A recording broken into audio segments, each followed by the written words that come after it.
Most people spend their entire lives trying to fix the world outside, without ever realizing the world was never the problem. The job, the money, the relationship, the timing, none of these are independent forces. They're mirrors. And the mirror has been reflecting the same story because the same state has been running the show. Here's the paradox no one teaches us growing up. The moment you stop fighting circumstances and start shifting your inner state, your reality changes faster than any action, strategy, or prayer ever could. Neville Goddard said it plainly. Your world is just your state in action, meaning the version of you that you emotionally accept determines every experience you attract, including the ones you think are just life. Maybe you've been feeling stuck or repeating patterns that make no sense logically. Maybe you've worked hard, prayed hard, pushed hard, and nothing has truly changed. That's because effort can't override state. And the moment you learn how to choose the state first, everything else, the people, the opportunities, the timing, begins to rearrange with almost eerie precision. There's a version of you who already has the clarity, abundance, peace, and confidence you keep trying to reach. The secret is not chasing that version, but stepping into their state now. When you do, the shift is undeniable. The outside world bends, patterns break, results appear without force, and life begins responding to who you decide to be, not who you've been trained to believe you are. Today, you're going to understand exactly how that works, and why nothing in your life will stay the same once you finally see the truth behind state and reality. He often says that if someone took a moment to really observe their life, they'd notice something almost unsettling at first. Nothing around them is truly outside. Every detail, every conversation, every delay, every blessing, it all carries the signature of the inner state they're living from. It's as if reality is a stage dressing itself according to the mood of their consciousness. Neville Goddard taught that imagination creates reality, not as poetry but as literal mechanics. And once a person recognizes this, the whole world looks different. Think about the last time someone woke up irritated. Somehow the traffic got worse. People seemed ruder. Small things felt louder. That wasn't coincidence. That was the state of being Neville Goddard describes shaping the facts. The world simply puts on the clothes of the inner attitude. When the inner tone shifts, the outer scene follows as if compelled. That's the law of assumption explained in the simplest, most practical way. Your world reflects your state, whether you notice it or not. He remembers waking up one morning feeling peaceful for no specific reason. Everything flowed that day. The coffee was perfect, people were kinder, opportunities showed up effortlessly. Nothing changed outside. The shift was internal. That's when he realized how deeply the wish-fulfilled state method influences the unfolding of the day. The outer world was just responding to the new inner climate, as it always does. Most people think they react to life, but he learned they're actually reacting to their own reflected consciousness. It's like watching a movie you forgot you wrote. When the script feels familiar, same arguments, same lack, same frustrations, it's because the state producing it hasn't changed. Neville Goddard used to say that imagination creates reality, because imagination is simply the mind wearing clothes before the world does. He explains this using a simple analogy. Imagine someone wearing tinted glasses without realizing it. Everything they see looks colored, but they swear the world is that color. That's how inner states work. The tint isn't in the world, it's in the observer, and every assumption becomes a lens. That's why learning to shift your state Neville style is so powerful. Change the lens, and the landscape transforms. Families pass these lenses down too. Someone raised hearing "life is hard" unconsciously expects hardness, and the world obliges. Someone taught that good things don't last eventually lives in fear of loss. None of these are objective truths. They are states with costumes on. When he realized this, he stopped blaming circumstances and started observing the state behind them. He often tells a story about a friend who always claimed, "People take advantage of me." And strangely, everywhere she went, there was always someone who did. Not because the world targeted her, but because her state looked for that pattern, fed it, and recreated it. Once she shifted her internal assumption about her worth, the entire dynamic evaporated. This is why the law of assumption feels like magic when applied consciously.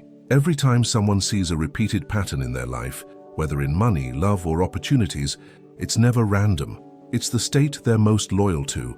The world simply mirrors it back. This is why Neville insisted that a person must live in the end, because living from the end installs a new state that reality has no choice but to express. It's not wishful thinking, it's psychological physics. He uses humor sometimes and says, "Your reality is like a personal stylist. It dresses itself according to your mood." And he's right. The days where someone feels powerful, grateful, or confident tend to unfold with surprising ease. The days where someone feels small or doubtful seem to collect small annoyances like magnets. It all comes back to the inner climate. Feeling is the secret, because feeling reveals the state projecting itself outward. And once a person finally accepts that nothing out there is disconnected from what's happening in here, life stops feeling random or unfair. Instead, it becomes fluid, responsive, almost intimate. The world becomes a partner rather than an enemy. This realization naturally leads to the next truth, that if the world is responding to your state, then changing the state must change everything else. He often explains that most people spend their whole lives trying to change the effect while ignoring the cause. They rearrange circumstances, force outcomes, and chase solutions outside themselves. But Neville Goddard was clear: the outer world is only the echo. The real source is always the inner state. When someone finally grasps this, the endless struggle to fix life starts to fade, because they understand that your world reflects your state long before it reflects your actions. He likes to use a simple metaphor: a movie projector. Trying to change life without changing state is like arguing with the screen, while the film inside the projector stays the same. People chase new jobs, new partners, new cities, hoping for new outcomes, but the same inner assumptions follow them everywhere. That's why the law of assumption explained feels like a revelation. It exposes the real lever of change. He once coached someone who kept repeating the same financial struggles, despite switching jobs 3 times. When she finally noticed the assumption behind everything, that money was hard and always slipping away, she saw the real cause. When she began practicing the wish-fulfilled state method, her relationship with money softened. The income didn't change first, her state did. And then, the income rose to match it. That's when she truly understood imagination creates reality, Neville Goddard style. Most people assume life works in reverse. When things get better, then I'll feel better. But that formula never works, because it ignores the mechanics Neville taught. The state precedes the evidence. Feelings precede the facts. Inner conviction precedes outer confirmation. Shifting the state, even if the world still looks the same, causes the script to silently rewrite itself behind the scenes, ready to appear at the right moment. He compares this to tuning an instrument. If a guitar is out of tune, it doesn't matter how beautifully you play, the sound will still be off. The state is the tuning. When someone shifts internally, their conversations, decisions, opportunities, and impulses align differently. They don't need to push life anymore. Life moves with them. That's how the shift your state Neville principle reveals itself in small, subtle, powerful ways. Once a person accepts that they're living from a state, not from circumstances, something incredible happens. They stop feeling trapped. They stop thinking their past dictates their future. They see that a new state can rewrite everything, from relationships to money to self-worth. Neville's teachings make the process almost embarrassingly simple. Choose the state, inhabit it, feel it real, and the effect must follow because the cause has changed. He remembers someone telling him, "But nothing is happening yet," and he smiled, because that's the common trap. The world takes a moment to rearrange itself. It's like updating software. The system needs a second before the new settings appear, but once the inner state is truly accepted, there's no turning back. Reality must comply. That's why Neville insisted on living in the feeling of the wish fulfilled, even when the 3D hasn't caught up. He reassures people that the new state doesn't need perfect consistency. Even a slight shift starts the rewriting process. A hint of hope, a moment of clarity, a small rise in confidence. These are the signs that the cause has been altered. The script follows. Synchronicities begin. Unexpected calls appear. Old problems dissolve. It's the natural unfolding of the law of assumption at work. Life becomes far less intimidating when someone understands that it responds to their inner posture, not to their struggles. They stop fighting shadows on the wall and start adjusting the light inside. And once they witness even one undeniable shift, the entire structure of their old beliefs begins to crumble. A new reality begins forming quietly, intelligently, inevitably. And when this truth sinks in, that the state is the cause and life is the effect, the person is ready for the next realization. Circumstances aren't independent at all, and they never were. He likes to say that the biggest misunderstanding people carry is believing circumstances have a life of their own. They think the world acts first, and they simply respond. But Neville Goddard showed the opposite. Life doesn't move independently of the state. Circumstances are not sovereign, they're expressions. When someone finally sees that their assumptions shape their environment, the entire power dynamic flips and helplessness begins to dissolve. He remembers a conversation with someone who blamed bad luck for every setback. But when they traced the pattern, it always matched the state of fear and expectation of failure they unconsciously lived in. The world wasn't attacking them, it was echoing them. That's why the law of assumption explained feels so liberating once understood. It reveals that nothing is random, nothing is personal, and nothing is fixed. To show this more clearly, he uses the image of a thermostat. The environment in a room isn't choosing the temperature, it's following a setting. The outer world works the same way. The setting is the inner state, the tone a person carries, the beliefs they rehearsed for years. When they adjust that setting, their world gradually adjusts with it, proving that your world reflects your state even when it's uncomfortable to admit. Growing up, many people heard phrases like, "That's just how life is," and they accepted those ideas as truth. But those ideas became states, and those states shaped circumstances. Neville taught that even the hardest situations begin internally, not externally. And that realization makes someone think twice before blaming the world again, because they start noticing how often they rehearse the very conditions they dislike. He shares the story of someone who always ended up in chaotic relationships. She said, "It just keeps happening to me." But when she finally looked deeper, she realized she'd been living from a state of abandonment for years, expecting chaos, anticipating rejection, bracing for disappointment. And the world, like an obedient mirror, complied. Once she learned to shift your state Neville style, the pattern broke effortlessly. It's not about shame or guilt. He always emphasizes that. It's about reclaiming authorship.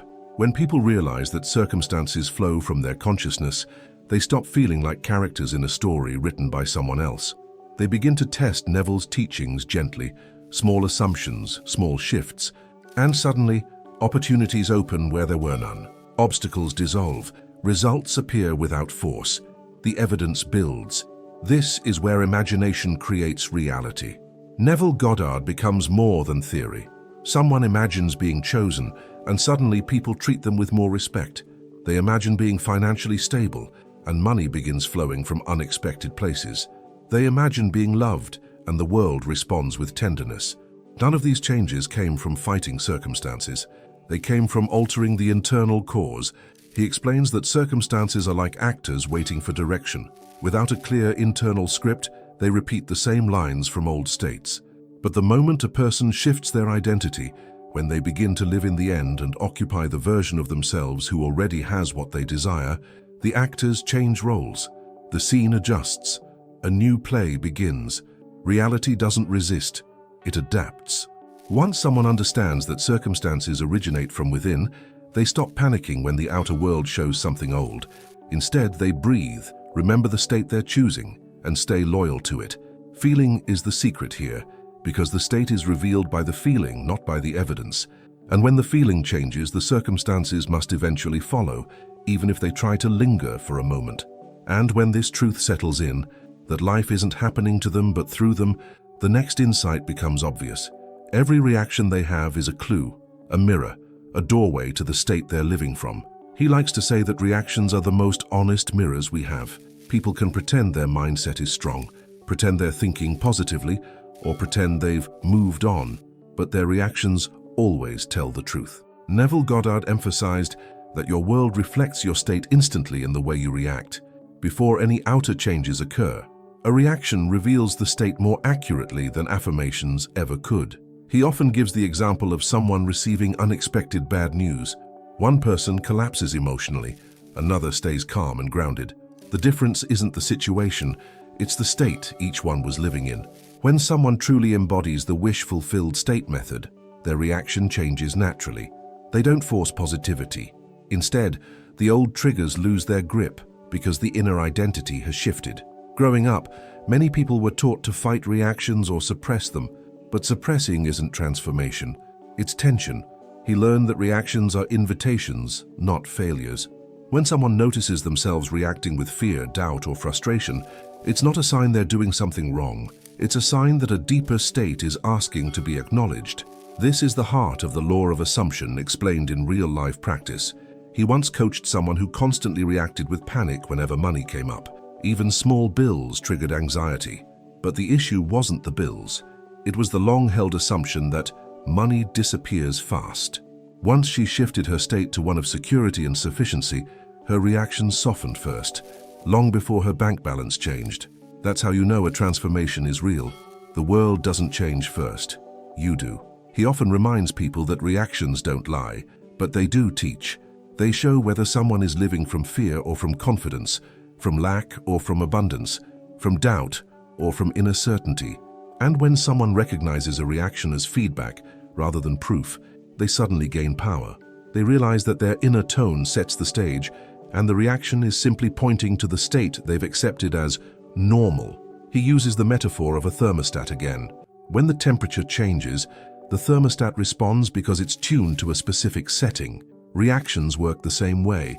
They reveal the internal setting. So instead of judging themselves, he tells people to simply notice. Awareness alone begins the shift. This is what Neville meant when he taught that feeling is the secret. The state is always revealed through feeling. Someone once told him, "But how do I change my reactions?" And he smiled, because the answer is surprisingly simple. You change the state first. When a person learns to shift your state, Neville style, by returning again and again to the feeling of the outcome they desire, their reactions recalibrate automatically. The emotional reflexes of the old self fade as the new state becomes familiar. He often shares a personal story from years ago. He used to take rejection personally, feeling it as confirmation of inadequacy. But once he adopted the state of someone chosen, valued, and supported, rejection didn't sting anymore. In fact, it rarely showed up. And when it did, he reacted with curiosity instead of self-blame. That's how he knew his state had changed, because the same situations no longer produce the same emotional reflex. Reactions are not obstacles. They are road signs. They tell someone exactly where they're standing internally. And once someone accepts this, their emotional world becomes easier to navigate. Instead of being thrown around by circumstances, they start noticing patterns. Ah, this reaction came from an old assumption. I don't have to keep it. This shift alone elevates the entire storyline of their life. And when someone realizes that every reaction is a window into their state, they're naturally ready for the next step, learning how to pause, observe, and deliberately choose the state they want to live from. He likes to say that transformation isn't built on dramatic moments, it's built on quiet pauses. A simple question asked throughout the day can change everything. What state am I in right now? Most people never check. They assume they're reacting to life, when in truth they're reacting from a state. Neville Goddard taught that awareness is the doorway, and pausing interrupts the old script long enough to choose a new one. He often tells people to treat this pause like checking a mirror before leaving the house. You wouldn't walk out with food on your face or mismatched shoes. Likewise, you shouldn't walk through the day wearing a state that contradicts your desire. When someone asks that small question, they instantly become conscious of whether they're standing in worry or confidence, scarcity or abundance, fear or expectancy. He explains that many people live their entire day on autopilot, never realizing they return to the same old state out of habit. That's why the pause is powerful. It's a reset button. It reminds someone that the law of assumption works moment to moment, not only in meditation or visualization. Even a 5-second pause can stop an old pattern from hijacking the rest of the day. He likes to compare this practice to adjusting posture. A person may slouch for hours without realizing it, until someone mentions it, or they glance at a window reflection. Then, instantly, they straighten up. The pause works the same way. It straightens the inner posture. Suddenly, a person remembers, wait, I can choose a different state. And just like that, the day shifts direction. Someone once told him, but I forget to check my state. And he laughed gently because that's normal. No one remembers at first, but with repetition, the pause becomes second nature. Some people even set small reminders, a phone alarm, a sticky note, a symbol on their desk, not to force themselves but to build the habit of noticing. Awareness is the gateway through which the wish-fulfilled state method enters daily life. He suggests using simple questions to guide the state shift. If I had what I wanted, how would I feel right now? Or, what would the version of me who already succeeded do in this moment? These questions activate the internal shift silently, naturally. There is no need to strain. When someone tunes into the feeling of the desired outcome, reality eventually rises to match it. Because imagination creates reality, Neville Goddard taught over and over. Sometimes he shares a personal story. He used to worry constantly while working on big projects. One day he decided to pause every hour and ask, "What state am I in?" The first week, the answer was always the same: stress. But each time, he shifted deliberately into the state of someone who had already completed everything successfully. Within days, his energy changed. Within weeks, results accelerated. The outer world simply followed the new inner frequency. He encourages people not to overcomplicate the shift. It doesn't require visualizing for 20 minutes or repeating affirmations robotically. Sometimes the shift is as subtle as relaxing the shoulders, breathing deeply, or imagining the relief of already having what you want. That's the beauty of the Shift Your State Neville approach. It's simple, fast, and profoundly effective once practiced consistently. He says the pause also helps people break emotional spirals. Instead of drowning in doubt or frustration, they interrupt the pattern with awareness. This is not the state aligned with my desire. And with that realization, they step into the one that is. Over time, this builds a new identity, one that naturally matches the reality they want to experience. It becomes effortless, almost automatic. And once someone begins practicing this pause daily, they start noticing something surprising. The feelings of peace, gratitude, and expectancy become more natural. These feelings are signals, preparing them for the next realization.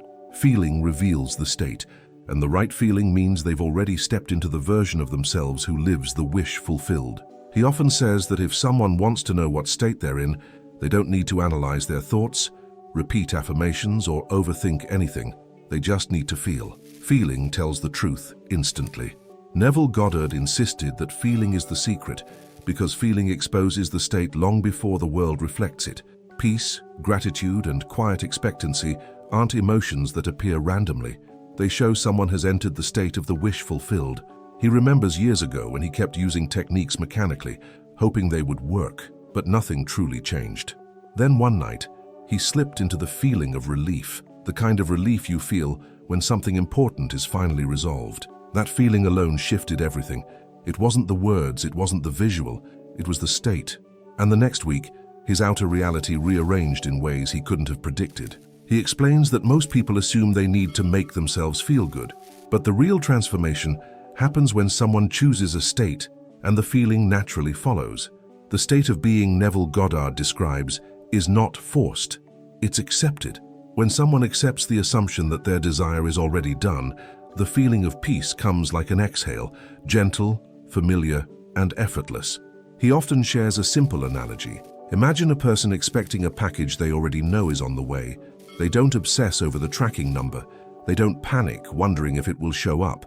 They move through their day with quiet expectancy. That's the state Neville taught, the feeling of something assured, not questioned. Expectancy is proof someone is living from the end, not waiting for it.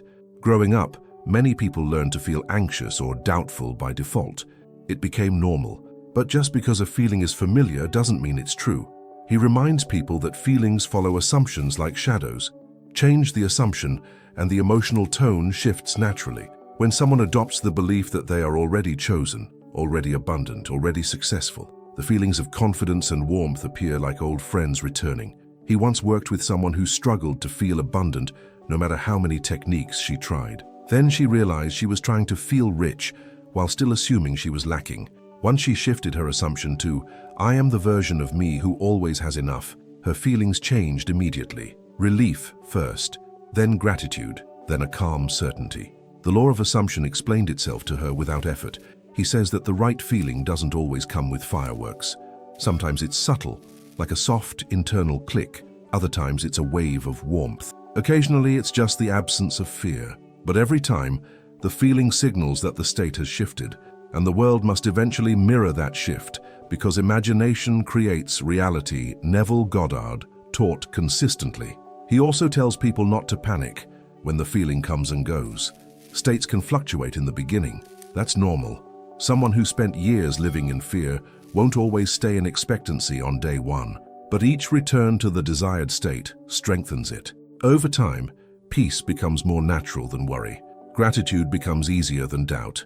Expectancy becomes automatic, like a new emotional habitat. He uses a humorous example. You don't panic wondering if the sun will rise. You just expect it.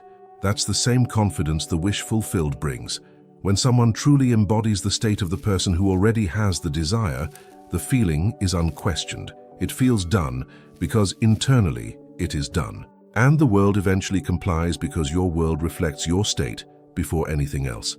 And once someone recognizes that feeling is the indicator of the state, and that the right feeling means they've stepped into their fulfilled identity, they're prepared for a deeper truth. Even when the world shows the old story, the new state must outlast the appearance.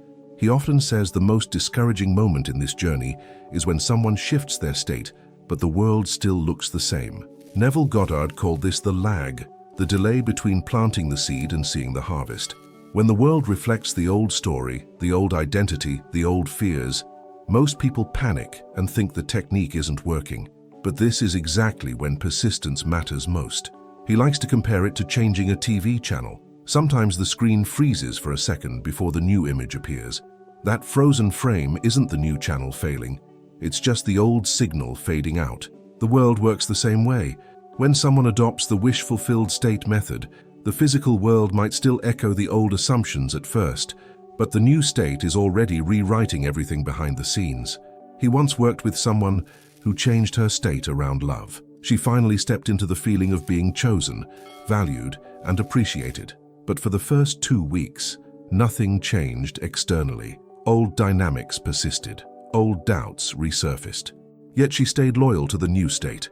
And then, almost abruptly, everything shifted.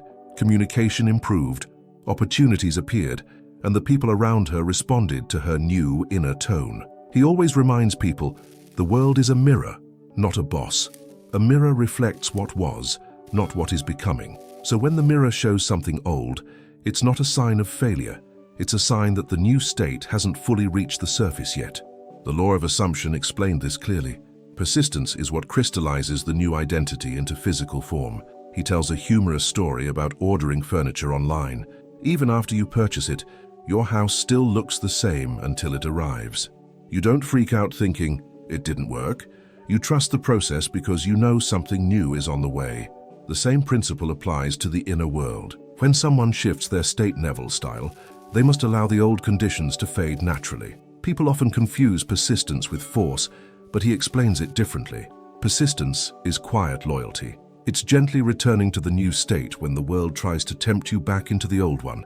It's remembering that imagination creates reality, Neville Goddard taught, and imagination moves faster than matter. The inner shift always precedes the outer shift. He remembers a time when he adopted the state of abundance, yet bills were still coming in, unexpected expenses popped up, and old fears tried to scream for attention. But he persisted in the feeling of security instead of reacting from fear. Weeks later, unexpected money appeared, opportunities opened, and the entire storyline changed. The mirror caught up because it had no choice. He explains that every time the old world shows up, it's not the universe testing you. It's simply the old momentum running out. You don't need to fight it. You don't need to resist it. You just need to ignore its threats and stay loyal to your chosen identity. When someone stays anchored in their new state, the old reality becomes hollow, like a shadow with no substance. He often says, the old story only has as much life as you give it. When someone no longer reacts to old patterns, they starve them.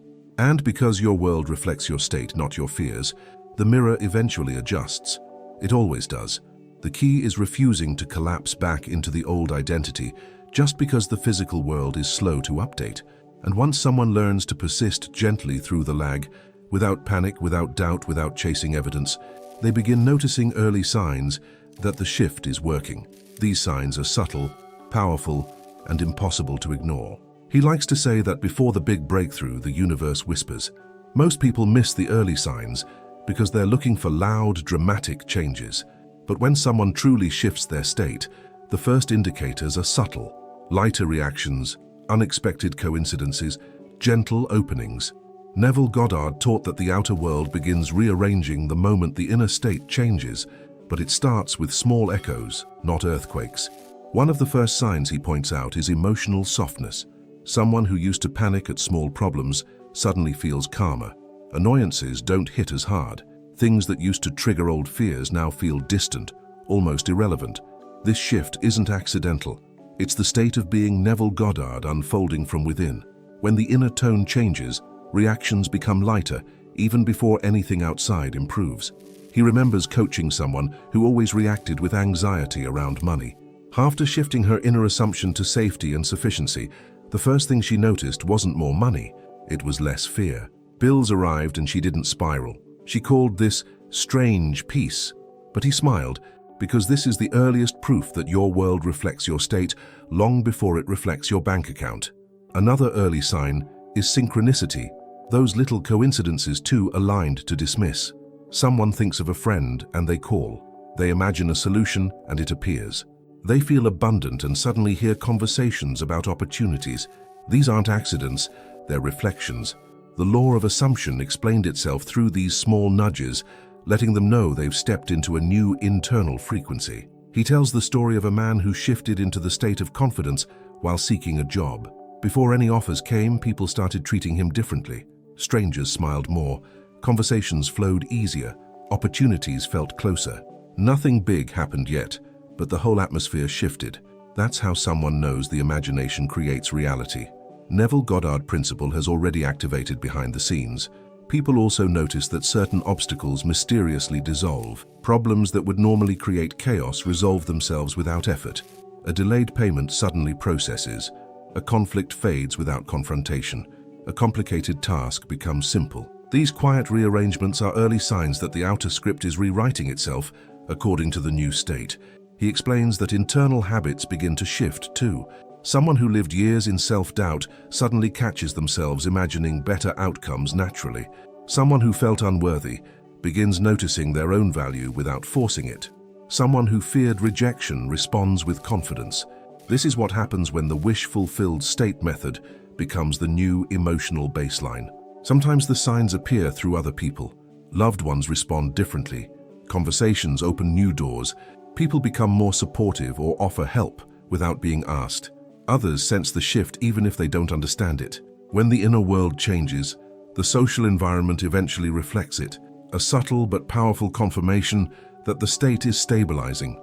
He also tells people to pay attention to impulses. When someone shifts their state, they're naturally guided into new actions that feel effortless. Sending an email, applying for something, starting a project, reaching out to someone. These aren't forced or desperate moves. They flow, they feel right, and they often lead to synchronicities that accelerate the outer manifestation. And he reminds everyone that these early signs aren't the final result. They're the warm-up, the gentle knock, the evidence that the new state is taking root. They're the universe saying, keep going, you've shifted. And once someone notices these signs, they're ready for a deeper lesson, trusting the inner world fully, even more than the outer appearance. He likes to say that real mastery begins when someone stops negotiating with appearances. Most people still treat the outer world as the authority, the judge, the final word. But Neville Goddard taught that the visible world is only the shadow, the delayed reflection of a state already chosen. Deep embodiment is when someone finally trusts their inner conviction more than the evidence in front of them, even when the evidence contradicts the desire. He often compares it to a gardener planting seeds. No gardener digs up the soil every morning to check if the plant is growing. They trust the unseen process. They water, they tend, they expect. That's what deep embodiment feels like, a quiet confidence that the inner state is already working, even when nothing appears to have changed. That's how someone knows the law of assumption explained isn't theory anymore. It's lived reality. He once coached a man who wanted to shift into the state of financial freedom, but every time he checked his bank account, he fell back into fear. The moment he stopped letting numbers dictate his identity and instead anchored himself in the feeling of abundance, everything changed. Opportunities rose, unexpected income appeared, and the outer world reorganized. The shift didn't come from strategy. It came from trusting the state more than the circumstances.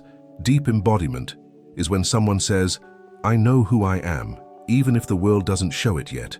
This is the core of the wish-fulfilled state method. When someone truly occupies the version of themselves who already has the desire, the world becomes secondary. Appearances lose their power. They stop reacting to the old story because the state they've accepted is newer, stronger and more real than the temporary conditions outside. He explains that this is the point where the mind stops arguing. When someone has practiced enough, felt enough, persisted enough, the inner world becomes their primary reality. They don't need outer confirmation to believe. They believe because the state feels natural, familiar, and true. That's when the state of being Neville Goddard becomes the person's identity, not a technique, but a way of existing. He tells a story about a woman who shifted into the state of love. For months, nothing changed in her environment, but she didn't crumble. She didn't check constantly. Instead, she lived from the end quietly. Her inner world was so stable that she no longer felt loneliness, even when alone. And then, without warning, someone appeared, aligned, loving, and ready. The outer was simply catching up to the inner certainty she had embodied for months. He says deep embodiment feels like a gentle loyalty to yourself. You stop chasing, stop doubting, stop measuring. You simply know. When the outer world contradicts the inner state, you don't collapse, you smile. Because you understand what Neville meant when he said your world reflects your state only after a delay. What you see now is old. What you feel now is creating the next scene. People often ask him, how do I know I'm fully embodying the state? And he explains it simply. When the inner feeling outweighs the outer evidence. When peace is stronger than fear. When expectancy is stronger than doubt. When gratitude is stronger than lack. That's embodiment. That's when the world becomes flexible, responsive, malleable, because the inner world has taken the lead. He likes to use the metaphor of a shadow on the wall. If you don't like the shape, you don't fix the shadow. You move the object casting it. Reality works the same way. The seen world is the shadow.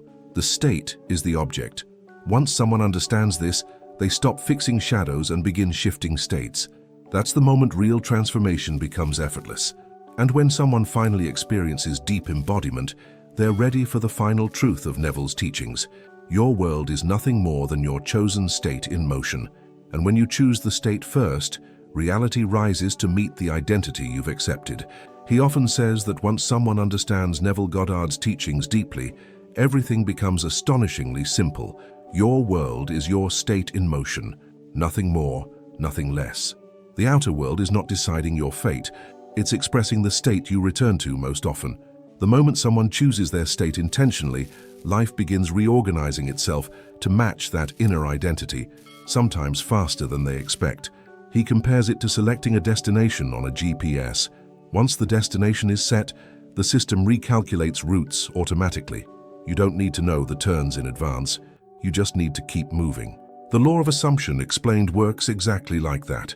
Choose the state, embody it, and life will guide you, redirect you, and redesign scenes to get you where your inner identity already lives. He remembers coaching someone who always felt like life happened against them. When they finally understood that your world reflects your state, they chose a new identity, not through force, but through gentle acceptance. Within months, their relationship improved, their finances grew, and they walked differently, thought differently, reacted differently. It wasn't luck. It was the state of being Neville Goddard solidifying. He often tells people that choosing a state isn't about pretending or lying to yourself. It's about deciding who you will be internally, even before the world agrees. When someone selects the state of success, they start thinking like someone who succeeds. When they choose the state of love, they respond like someone loved. When they choose abundance, they stop behaving like someone who fears loss. The identity leads, the world follows. He uses a simple demonstration. Imagine two people walking into a room. One believes they belong, the other believes they're unworthy. The room responds differently to each one. This is the wish-fulfilled state method in everyday action. The internal decision, the chosen state, changes posture, voice, energy, expression, and those subtle shifts create different outcomes without effort or force. He remembers a period in his own life when he felt stuck. Nothing was moving, nothing was growing. Then he realized he had been waiting for life to give him permission to feel confident. So he chose the state first, the state of someone who already succeeded. Within weeks, collaborations appeared, opportunities surfaced, and he felt guided in ways that couldn't be explained logically. That's when he truly understood that imagination creates reality. Neville Goddard wasn't metaphorical. He says that the beauty of choosing a state is that the brain, the emotions, the habits, and even the body begin aligning naturally. Someone who chooses the state of well-being feels drawn to healthier behaviors. Someone who chooses the state of wealth feels inspired to take actions aligned with prosperity. Someone who chooses the state of love becomes more open, relaxed, and receptive. The shift is not forced. It's the natural expression of a new inner identity. He loves to remind people that consistency is not about perfection. It's about returning to the chosen state again and again until it becomes home. The mind may wander. Old states may try to creep in. Circumstances may challenge your conviction. But every return strengthens the new identity. Eventually, the state becomes so familiar that the world has no choice but to reflect it. He explains that the moment someone chooses a state, the old storyline begins dissolving. The outer world might not shift instantly, but the inner world already has. And because the outer is just the shadow, it must eventually follow. This is why Shift Your State Neville style is the most direct path to transformation. You change the cause, and the effect reorganizes naturally. And once someone experiences this directly, once they feel life rising to match their inner decision, something profound happens. They stop chasing reality and begin creating it from within, understanding fully that the state they choose today will soon become the world they walk through tomorrow. If there's one truth Neville wanted you to grasp, it's this: you're not waiting for life. Life is waiting for you. Every moment you choose your state, you choose your future, and the world, obedient as a shadow, rearranges itself around the identity you decide to embody. The question now is simple. What state will you carry after this video ends? Will you keep reacting from the old story, or will you step into the version of you who already knows the desire is done? Will you choose the state of peace over the state of doubt, expectancy over fear, abundance over survival? Your reactions, your tone, your assumptions, they're already shaping your next chapter in ways you can't yet see. So pause and ask yourself, what state have I been loyal to, and what state am I ready to claim now? The moment you answer honestly, you begin rewriting the entire script of your life. And if this message opens something in you, even a small shift, make sure you subscribe to the channel and turn on notifications. There's much more for you to learn, to remember, and to embody. You're not here to chase reality. You're here to create it.